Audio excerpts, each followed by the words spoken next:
Essa com uma notícia realmente quente que vai dar muita polêmica. Neste exato momento, ocorre um ataque do Irã contra bases militares americanas no Catar. Atenção, nesse momento, o Irã acaba de atacar a base aérea americana de Al-Udeid, que fica localizada no Catar. A base de Al-Udeid é a maior base militar dos Estados Unidos em toda a região. Ela abriga mais de 10 mil soldados. Essas informações foram prestadas agora por um oficial israelense. 6 mísseis foram lançados neste ataque. Além do ataque à base aérea americana, diversas explosões em Doha, capital do Catar, onde tem muitos brasileiros e turistas. Várias explosões foram ouvidas. O ataque está sendo visto como uma retaliação à operação militar chamada Martelo da Meia-Noite, Midnight Hammer, conduzida na noite deste último sábado. Nós estamos aqui hoje com a nossa mesa. Está aqui o Guilherme Mendes, está a Maria De Carli, está o Henrique Kriegner e nós temos também o nosso convidado especial, professor especialista em relações internacionais, professor Alexandre Pires. Boa tarde a toda a mesa. Boa tarde, professor. Muito bem. O Irã hoje tem todas as suas defesas aéreas já neutralizadas pelos ataques israelenses, que foram feitos anteriormente ao início dessa campanha e também nesta campanha.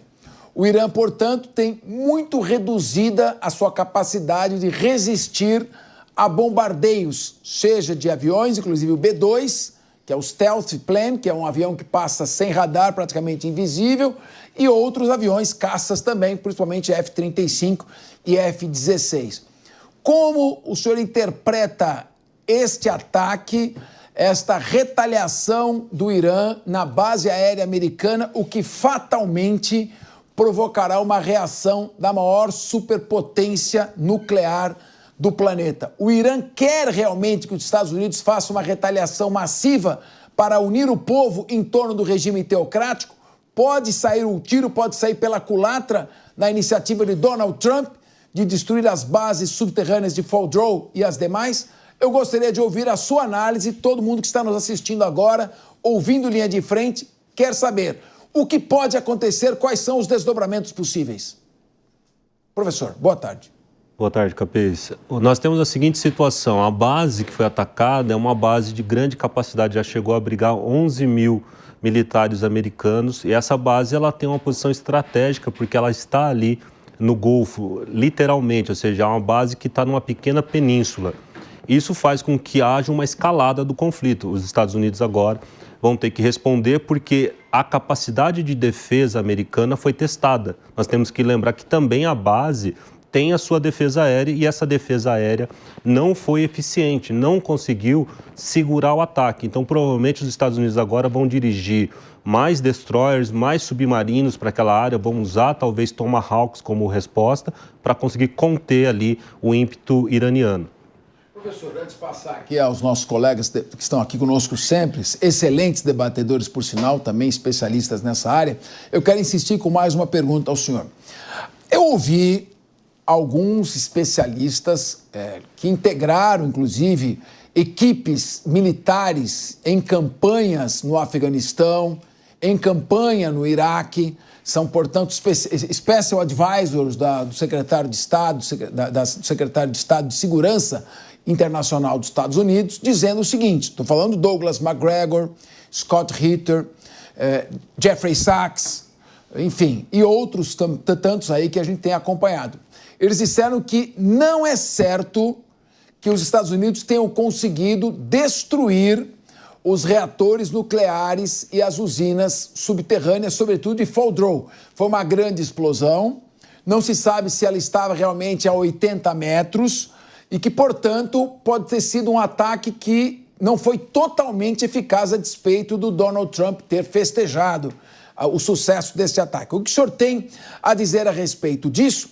E também de que o Irã já havia aquecido a 60% uma certa quantidade de urânio e nesta usina nuclear a 85%. Já teriam separadas possíveis 8 ou 11 bombas nucleares com capacidade de serem lançadas. Afinal de contas, quando que a gente vai saber a verdade? Numa guerra, a verdade é a primeira vítima. Eu queria saber o que o senhor ouviu, qual a sua opinião? Bom, Capês, esses dados não vão vir diretamente do Irã. O Irã não pode mostrar ali que o ataque foi eficiente, porque senão haveria uma insistência dos Estados Unidos justamente no ponto de entrada dos projéteis. Nós temos que lembrar que uma base, ela não está literalmente onde aparece no mapa, né? Ou seja, eu vejo ali uma saída, não quer dizer que é ali que eu vou atingir. Os americanos, pelos os satélites que foram usados até o momento, viram que eles miraram nas saídas de ar. Mas isso não quer dizer que o ponto crítico da base era exatamente esse. E também nós não sabemos a profundidade, né? Ou seja, nós não sabemos se é uma base de uma área nuclear de 200, 300, 400 ou só 100 metros. Então, mesmo que o ataque tenha sido muito maior do que nós imaginávamos, a declaração americana é que eles usaram 7 bombardeiros e eles têm uma capacidade adaptada de levar até 2 bombas GBU-57, mesmo assim, elas conseguiriam penetrar em sequência, no máximo ali, nos primeiros metros da área. Então, é provável, sim, que mais ataques tenham que ser feitos. Muito bem. Vamos ouvir agora a também professora Maria De Carli, também especialista em relações internacionais, que está aqui. Concorda com o professor? Qual a análise que você faz disto tudo? Israel atacou as bases nucleares do Irã. Por quê?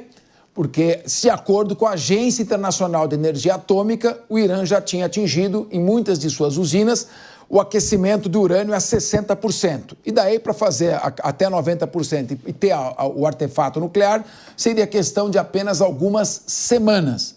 Muito bem. Israel ataca. Segundo especialistas, o ataque tinha atingido apenas áreas superficiais. Os Estados Unidos teve que entrar para fazer o ataque subterrâneo. Você avalia como correta e inevitável a ação de Israel ou subestimaram o poder do Irã e a sua capacidade de lançar mísseis balísticos em território israelense? Olha, eu acho que Israel fez tudo muito bem calculado. Acredito que esse bombardeio que vimos no dia 13 de junho no solo iraniano foi parte de um plano estratégico militar que vem se estendendo há alguns anos. Tudo começou com a questão lá, secando os proxies do Irã, né? Secando o Hamas, secando o Hezbollah no sul do Líbano. Então, acredito que este bombardeio ao solo iraniano faz parte de uma estratégia militar mais ampla que Israel tem no momento, que é o de justamente cessar o plano de enriquecimento de urânio do Irã e, consequentemente, derrubar o regime do Ayatollah.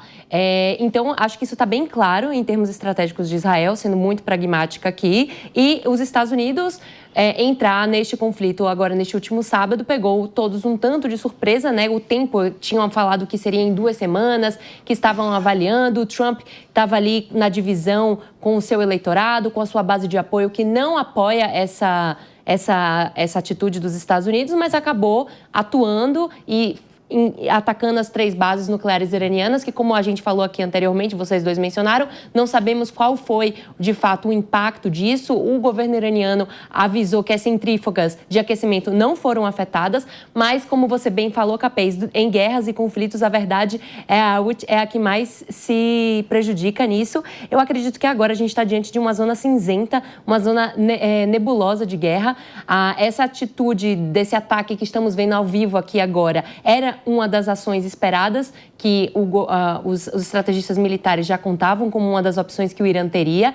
No domingo, ontem, o Irã soltou algo em torno de 40 mísseis no solo israelense. Então, o Irã está de acordo, querendo ou não, agindo um pouco como estrategistas militares têm informado isso. A ver quais serão os próximos passos, como os Estados Unidos vão responder esses ataques às bases militares e se, de fato, o Estreito de Hormuz vai ser ou não fechado, que aí vai ser um impacto bastante grande para a economia mundial. Pois não. Aqui no Linha de Frente, nós analisamos várias visões diferentes. Os fatos são sempre os mesmos, mas as interpretações mudam. Por isso que é importante você acompanhar o programa, porque você vai ter as diferentes visões. Guilherme Mendes, Eu confesso, eu sou fã do Trump. Eu sou fã do Trump. Tá certo? O Make America Great Again, o MAGA, foi a promessa de campanha dele. Mas não é porque eu sou fã do Trump que eu tenho que passar pano para tudo que ele faz. Foi o Trump, no seu primeiro mandato, que se retirou do acordo nuclear com o Irã. Depois que os Estados Unidos se retiraram do acordo nuclear contra o Irã, é que aumentou o aquecimento, chegando até a 60%. E agora, os próprios Estados Unidos se retiraram do acordo, bombardeiam o Irã. Você não vê uma contradição nesta ação norte-americana se retirar do acordo de controle da energia atômica para fins pacíficos e depois não vê outra alternativa a não ser bombardear? É o Trump da paz ou o Trump da guerra? Eu tenho que debater. Boa tarde, Capês, amigos de bancada. Capês, quem dera fosse essa a única contradição. A maior contradição, né, nessa região, quando se fala sobre bombas atômicas, é o fato de Israel não ser signatário do Tratado de Não Proliferação de Armas Nucleares. Essa é a grande ironia quando se debate armamento nuclear no Oriente Médio. Fora isso, Israel diz: faça o que eu digo, faça o que eu digo e não faça o que eu faço, até porque é o único país na região que tem bomba atômica e não quer, até por uma questão de segurança, e eles têm legitimidade para isso, que os seus vizinhos ali do mundo árabe detenham essa tecnologia. Até aí, tudo bem, é legítimo interesse e, de fato, a posição do Irã contra, declaradamente, constitucionalmente, o Estado de Israel, talvez desse ao Estado israelense alguma legitimidade de um ataque preventivo. Mas eu, Capê, sou daquelas pessoas que acredita nas leis, acredita no diálogo para resolver conflitos. E o que Israel fez, e agora com o apoio americano acabou de ser mais acentuado, foi um flagrante desrespeito ao direito internacional e à diplomacia. Quer dizer, primeiro, o ponto que você bem colocou. Só para te avisar, já vou só te avisando que o Henrique Kriegner aqui já manifestou protesto. Você falou, como é que você falou? Repete aí o que você falou. Porque Não, é um flagrante desrespeito ao direito internacional e à diplomacia. O Henrique Kriegner falou, eu vou acabar com o Guilherme Mendes daqui a pouco. Vai você. E digo mais, é uma grande mentira. Me faz lembrar aquele ataque americano contra o Iraque, lembra? Se falou das forças iraquianas e que estavam preparando um ataque. Os Estados Unidos entrou lá de porta aberta, encontrou meia dúzia de soldados com uma garrucha rezando para serem ali dominados pelo exército americano, quando a força de combate iraquiana era praticamente inexistente. Então, os Estados Unidos é contumaz em mentir para defender os seus interesses. Aqui nós temos mais uma grande mentira, porque se de um lado você tem a narrativa do Trump, você tem que trabalhar do outro com o dado oficial. A própria agência que regula a energia nuclear nos Estados Unidos disse que o Irã não estava nem próximo de se concluir o fazimento de uma bomba nuclear. Então, quer dizer, narrativas aqui é o que a gente mais vê, só que talvez o Trump tenha dado agora um tapa num galho com vespeiro. Aí agora quem vai pagar, infelizmente, é o povo americano. Muito bem. Kriegner, essa é uma visão partilhada com muitos que são da esquerda, que são críticos a Israel. Mas olha a intensidade do que o Guilherme Mendes falou. Número 1, Israel violou as normas internacionais de relações entre os países. Violação ao direito internacional, número 1. Os Estados Unidos são os zeros e vezeiros em mentir. Mas como é que ele vai negar o fato de que o Irã tinha enriquecido já 60% de urânio? Então, por que você se irritou? Você não acha que o Trump errou no seu primeiro mandato de se retirar do Tratado de Não Proliferação de Armas Nucleares, que o Irã havia assinado, estava submetendo-se à fiscalização? Não errou nesse momento? E se ele se retirou do tratado, não deveria ter atacado o Irã, então, logo em seguida? Não houve 2 erros de Donald Trump? Ou você acha que está correto e a crise que vai se desenvolver agora, a crise mundial, está dentro do preço e da previsibilidade? Queria te ouvir.